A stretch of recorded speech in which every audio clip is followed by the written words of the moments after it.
Hello. Hi. Hello again. Hello. How are you? Doing good. Doing good. How are you? Good. Yeah, I'm good. Thanks. So, first of all, how did you get into metal? Via Kiss, I would say. Kiss was the first rock band I was about to say, but first band really I got interested in. And at first, I think it was only because of the photos I'd seen Yeah. in like Swedish music magazines. Um, and it was around the time uh, when they reunited with Peter Criss and Ace Frehley.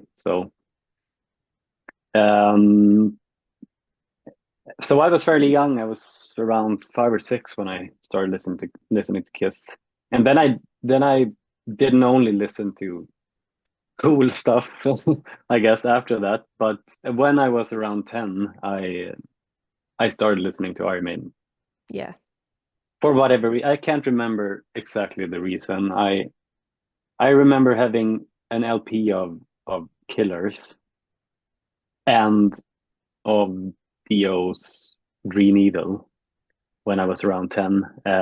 Not sure how I got them, but I remember a few friends having like CDs of I think it was Best of the Beast, probably the Yeah. compilation album. So, your new Uh, album, Sub Rosa In Æternum, is that how you pronounce it? Is yeah, something out like that. something like that. We'll go with that. Awesome. Yeah, Is yeah. out on the 1st of November. Can you tell me what the name of the album means? Literally, it means under the rose, and eternum is what eternally, I guess, forever. Awesome. So, and under the rose means when you're doing something under the rose, it means doing something in secrecy. Awesome. So I connected that to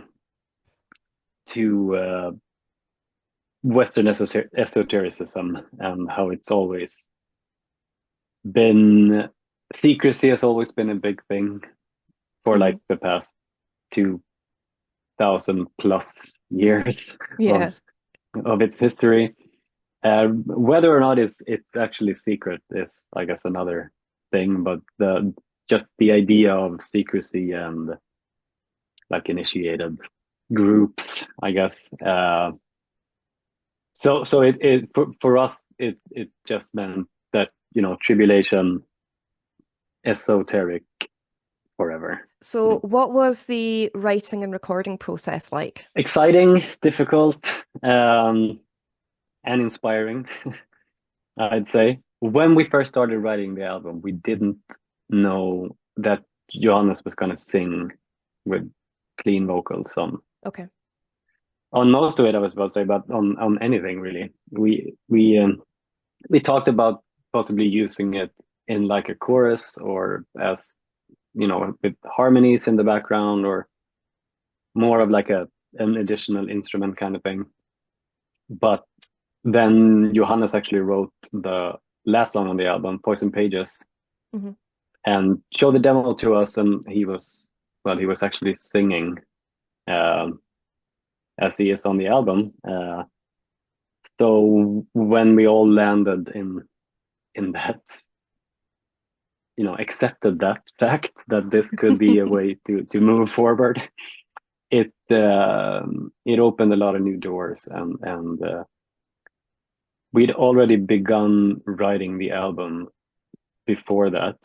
Uh, but when he did that, it took a different turn. So a few of the songs, like Reaping Song, Hungry Waters, and Murder in Red, Yeah. probably the most obvious ones, probably wouldn't have ended up the way they are now if that hadn't happened. So that was a big turning point, to me at least, Yeah. in how to think about the album, because we never really plan where we're going. We just kind of adapt to whatever we're doing and see where it takes us.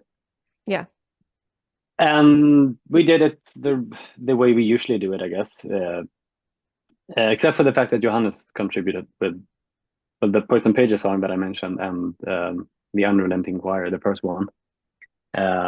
So we were actually three songwriters on this album. So everyone made demos, and then we'd regularly meet up to see what we could do with them to make every song better, every song structure better, and so on. So we put a lot of time and effort into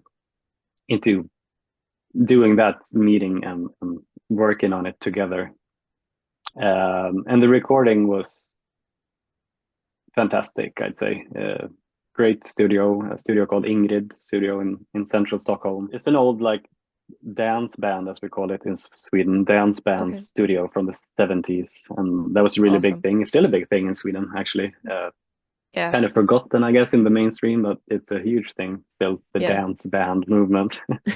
So it's just a great studio, and a pleasure being there for so long, and a pleasure working with Tom Jalgeri, the producer, again, and a pleasure working with Ola Ersfjord, who was the studio technician that also contributed a lot with ideas, with sounds, and he had a big impact as well. So a pleasure, but it's difficult, of course, at the same time. Yeah, of course, absolutely. I mean, that's the first thing that I noticed when I was listening to the album. The clean vocals. They are very dark and very commanding, and I think it just adds like this whole other atmosphere, like level of atmosphere to the entire record. So that was a nice surprise. Glad to hear that. I agree. Absolutely. So you mentioned on the release of Saturn Coming Down that this was kind of like a taste of new musical areas that you guys were going to be approaching. Can you delve in a little bit more into what you meant by that? I meant the clean vocals. Yeah, right, the clean vocals, right, fair enough. Yeah. And whatever that, as I was saying before, wherever that led us. Yeah. It's not so much in Saturn Coming Down, except for the clean vocals. That was a song I wrote before. I didn't finish it before, I think. Most of that song was written before we made the decision to have clean vocals at all. But we even tried it with the verses as clean vocals as well, but it didn't quite fit, I guess. So it really was something of a bridge, I guess, that song into new territory, because if I remember correctly, we wanted to try the chorus out with clean vocals even before this. So there's a lot of like fairly straightforward, I guess, black metal roots or whatever in the sound of that song, which is something I don't think we'll abandon. But so there's something of the older Tribulation in that song, as well as the new with the clean vocals. And are there any particular songs off this new album that you're really proud of that you can't wait to play live? Well, personally, I would say Murder in Red. Yeah. Is because it just, I don't know, how I saw the album, how I visualized it, I guess, both, sonically and just aesthetically in general. That song, I really tried to crystallize, I guess, that feeling in that song. And it was also fun to try new things out, I guess, with the, I don't know what you call it even, the synthesizer bass thing in the beginning, and the electronic drums. We've done that before, but not as naked, I guess, as they are this time. So for me, it's that one. But another highlight for me is Hungry Waters. And I love Poison Pages as well. I'm fairly proud of all of them, which is not always the case, I guess. I mean, what I liked about the album as well is each track stands alone very, very well, but together they flow as well at the same time. So I think a lot of people are going to really enjoy hearing the tracks that have been released integrated into the rest of the album, because I think it just gives it a whole new breath of fresh air when you hear it all together. I'm glad to hear that. And I thought about that. For people who don't know us from before, it's got to be a pretty strange album. But with, I guess, how wide it is, and to Yeah. some extent, at least, with a song like "Time in the Vivid Door" with only the growling vocals, and then "Murder in Red" next to it. Yeah. So it's yeah. But I'm glad to hear that that you think that it's working at least. Yeah, definitely, absolutely. Mm, mm. So you guys are going to be heading out on tour with Opeth in just a couple of weeks, I think. Are you prepared for Yeah, that? in 1 week. In 1 week, yeah, yeah. Mm, So mm. is are you prepared for that? Yeah, usually we are prepared for any tour, but we have a lot of new gear for this one. So there's a lot of new stuff, I guess, that we have to think about that won't really show. I mean, no one in the audience will notice any of those Yeah. issues, hopefully. If something happens, they'll definitely notice. But apart from that, yes, we're absolutely ready.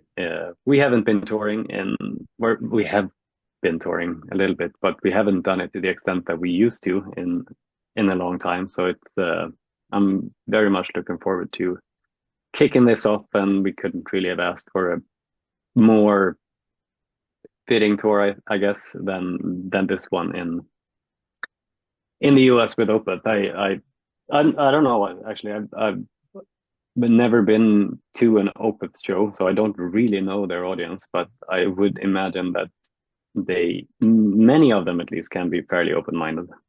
Yeah, absolutely. I mean, the last show for that Opeth tour is going to be in San Francisco, I believe, on Halloween night. Do you guys have Hmm. anything planned for Halloween night? Do you have anything special that you're going to be doing, or? Well, every day is Halloween for us, so That's true. Same here. no, yeah, yeah. Not maybe we'll plan something on tour. I mean, it's the last show, as you just said as well, so they can always be a bit special, I guess. But we usually don't. A lot of bands do all kinds of crazy stuff on the last show, but Yeah. we we've always kind of shied away from that, not trying to ruin the mood, I guess, Yeah. or whatever. We're so serious, I guess. We can't really have that fun on stage. Um, but you never know. I mean, it's Halloween. It's in San Francisco and the end of the tour, so maybe something will happen. That Yeah, could get be fun. dressed up. Get dressed Yeah, up in exactly. Halloween Exactly. outfits. I mean, yeah, I guess we're already kind of doing that on True, on actually. all of the other shows. I'll buy some like Dracula teeth and add Yeah, that, and a big it'll be Frankenstein head or something. finished. Yeah. That'd be awesome. Yeah, Or you just never don't know. You dress never up. know. Exactly. Just Exactly. just don't dress up. Just, rock up in jeans or something. Yeah, So, that's what would you exactly. That's say, dressing up. what's the best and worst things about touring for you? The best thing, I mean, the shows are cool too, but the best thing for me is traveling. Hmm. I I love traveling. I've always loved traveling. Being in bands for the past whatever years, decades, one of the best, absolutely the best things is to be able to see the world. Yeah. I would never have ended up in like probably in South Korea and Japan and whatever, Australia, and all the places in North America as well. It's a bit weird, with when you talk to people and they've been to some place in North America, and we've always been to that place wherever it is, because of course when you're touring you're going everywhere.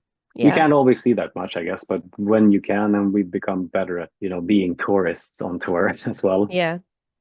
So touring and eating good food is probably the best part, except for playing the shows.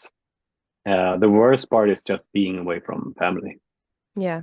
Definitely, yeah, Yeah. hands down And the worst part. yeah, I think, yeah, I would be exactly the same.